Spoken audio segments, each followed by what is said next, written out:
Kita bukan ada kat sini sajalah. Kat sini adalah Belakat Seri Kembangan lah. So, ini adalah kedai shop lot kami. So, nak tengok apa kat dalam? Let's go. Ini kita ada Honda Jazz, kita ada Myvi, kita ada Volkswagen. Kalau korang perasan kat belakang tu, kita ada Myvi. So, progress kereta kat sini, mostlynya kita buat package interior lah. Macam Jazz, Myvi, Volkswagen ni buat package interior lah. Cuma Myvi ni dia ada add-on sikit lah. So, dekat sini, kita ada Afif, kita ada Mat dan juga kita ada Adib. Kita ada 3 orang sahaja. Baru ada 3 orang.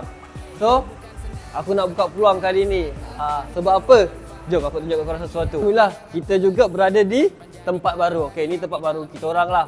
So, dekat sini insya-Allah aku akan buka lah pada korang yang nak walk in, yang datang kan.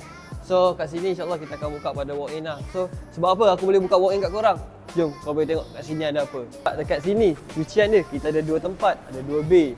Dan juga kau boleh nampak kat sini kita ada sediakan 1, 2, 3, 4. Ada 4 bay untuk kita orang detailing kereta korang dekat sini. So aku nak buka peluang pada korang. Nak buka peluang pada sesiapa yang berminat untuk join team Belakat.